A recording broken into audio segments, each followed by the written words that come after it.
I've been wanting to do a video on this lady. Unfortunately, she's passed away recently. For those of you who don't know, there's a YouTube channel called Sassy Gran Doris. And you should go look that up. I'll be sure to put a link below. This woman has been through hell and high water in her life, yet she's forgiven. The life that she's been through, 3 unhappy marriages, the first of which began at the age of 16. She's still a happy woman. She forgave. Her grandson Giovanni started this channel, looks like about 2 years ago. I discovered it back in February and subscribed. But I want to pay tribute to this remarkable woman today. This is Sassy Gran Doris, in her own words. Hello. Hello. You told me that you got pregnant at 16 years old. Yes. You were a young girl. You were you in school? Yes. And along came this tall, good-looking man. And he was good looking. He was good-looking. And I thought, oh, I love him so much. I heard, I think Mom told me this, that Grandpa was getting ready to go away to the service. And he told you, if you love me, you better make love to me before I go away. Do you remember that? Yeah. Is that what happened? Yes. And you got pregnant. I got pregnant. So you were pregnant at 16 years old. Yes. Were you scared? Yes. Very scared.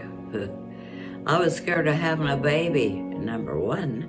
And I was scared of what all the neighbors was going to say about me. Well, my aunt and uncle found out I was pregnant. And so they put me in the car, drove me to Goodland, Kansas. And it was like a janitor's room where I got married. And you got married to the guy that got you pregnant? Yes. And did you get in trouble for getting pregnant that young? Yeah, but it was too late to be mad about it because I was pregnant. You were pregnant. Did you love him? Yes. You did? Yeah. This is the same man that ended up cheating on you and hurting you and abusing you. He was a pig. Yes. He was a real pig. Yes. You know, in me growing up, I didn't have any real positive role models that were men because Grandpa was a douchebag. My own father was a douchebag. Your second husband was a douchebag. Your third husband was a douchebag.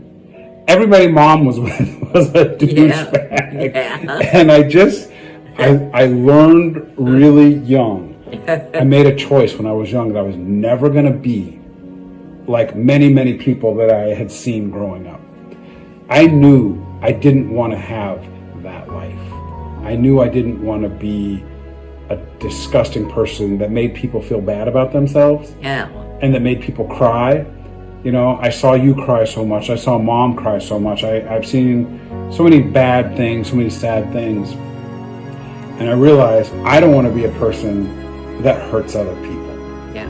I would rather make people happy.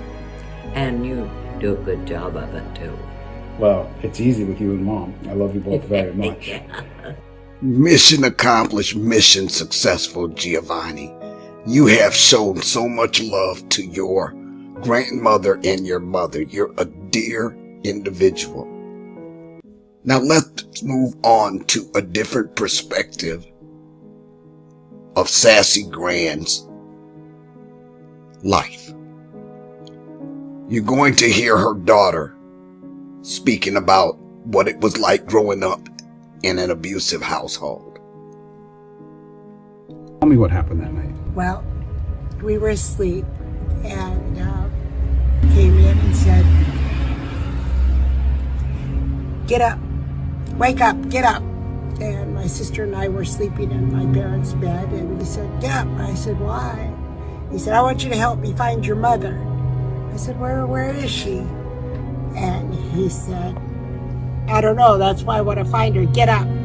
So I didn't want to find her. So we went outside, and we had a big yard, and I heard my name called, and I looked, and I said, "Mama." She said, "Get your sister and go across the street." She was laying in the irrigation ditch with a beautiful black strapless gown on. And she crawled under the tunnel that went under the road, and we met her on the other side. My oldest brother went to get my younger brother out of the basement because you couldn't wake him up. He wouldn't wake up. He had to be carried out. So my big brother went and got him, carried him out. And we laid on her dress, a big circular gown. Why was she wearing a big gown? They had gone out. Okay. And we were laid on her dress. Okay. And then we saw him walking down the street with the moonlight, clearly, with a rifle over his shoulder, with a woman on his arm, calling out her name.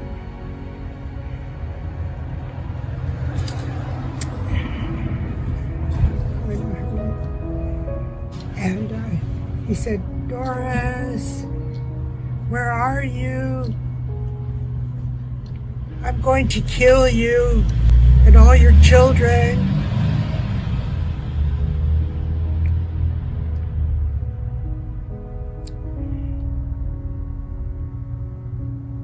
So my brother crawled on his stomach, my oldest brother crawled on his stomach up to the landowner's house and said, "We need to phone the police." And so they did, they came. But it took six police officers to get him arrested. And he was arrested. Before that night, was he a good husband and a father? Did it just change that one night, or how was he before that? No, he was a monster. He was a monster. For instance, he threw my sister and I out of our room so he could put his girlfriend in there. Did he ever hit you? No, he didn't hit me. Did he ever molest you? No. Wow. Did he ever hit the boys? He beat them within an inch of their life. My older brother was beat like a full-grown man. I watched him in the front yard, beat him on the head and on the back, beat him and beat him and beat him. And he wouldn't stop beating him, and I couldn't stop it. And I remember one night he had my mother bent over backwards with steaming hot water pouring in her face. He beat my mother unmercifully. We stayed at my Aunt Doris's house or my grandma's house for longest days at a time because my mom was in the hospital. And when she came out, I didn't know who she was. I didn't know her because she didn't have bruises on her face or black eyes. Wait, because she didn't? Because she didn't. So she was always so bruised? She was always black and blue. And that when she wasn't black and blue, I didn't know who she was. God, Mom. But I heard from Grandma that many years later, he never stopped drinking, you know, as you kids were teenagers, and she had left him and she was already divorced. Yeah. And he still would come and find her and beat her, even after you guys were gone. After all of that, let's listen to what Doris has to say about where she is today with it. Hello, my beautiful grandma. Hi there, good-looking boy. And that I love very much. Well, I love you very much. I wanted to quickly talk about something. Okay. Your video has gone crazy viral about you making friends with his mistress, putting her face down in the dinner, and then calling him. So everybody has seen that video. Then the follow-up video was that you left him. You took your 5 kids, you slept in the car, and you worked whatever jobs you could get until you could save up enough money for an apartment. And then after that, you started daycare centers for mothers that really couldn't afford it. But then you told me something that really, really surprised me. That many, many years later, he got sick. And that you went over and started taking care of him. Why did you forgive him? Because he was a gentle giant by the time that happened. He wasn't out drinking and he wasn't smacking around on me. And it was just nice being over there fixing him graveyard stew. God. But you didn't hold that anger about all the times he hit you and hurt you or hurt the kids? You didn't hold on to that anger? Yeah, I got over that. You did? I forgive him. Not a lot of people can forgive something like that. Well, I did. I guess I'm a nut, but anyway, I did.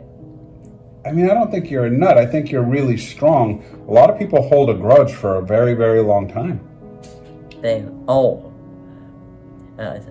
Well, I don't. You really don't, do you? No. So, did he ever say he was sorry at the end? Oh, yeah. He did? Yeah. So he apologized to you for being an awful person? Been idiot, beating up the whole family, having them all scared out, and that was done. Because he was in bed and he couldn't do anything anymore. Did you want to just slap him back to show him how it felt while he was laying there? Oh, no. No, I'm not that cruel. No.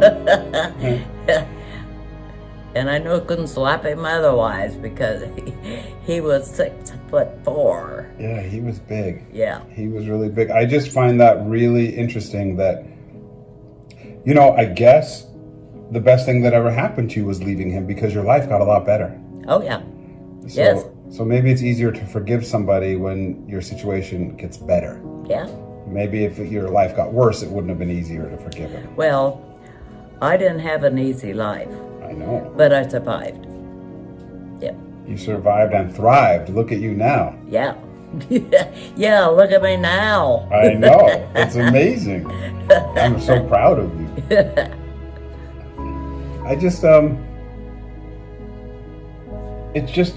I don't know that I could do it. I don't know that if somebody hurt me or hurt my children and cheated on me and just did all the things he did, if I could find that forgiveness in my heart. I don't know if I could. Good, if you tried. You have to work at it. Did you work at it? Yeah.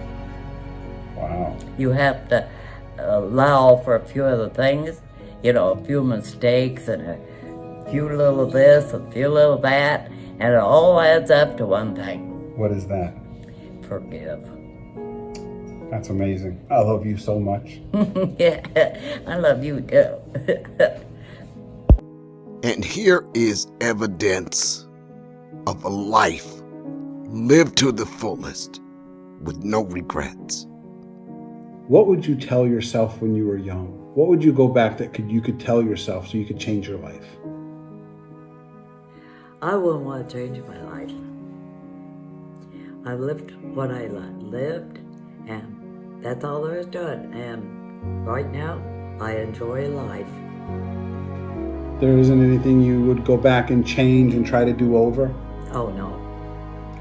Wow. So you honestly have no regrets in life? Yep. You think that's why you're so happy? I think so. Because you're a happy person. I live it every day because I never know when I'm going to be living the next day. And if I knew that, I'd probably be worried sick. But I don't know, and I don't care. One of the most wonderful things that happened for Doris is that she was photographed by one of the most famous photographers in the world. He's photographed people from Elizabeth Taylor to Marilyn Monroe. Big photo shoot today. Yes, and it was the greatest day of my whole life. Yeah, I mean, it was wonderful.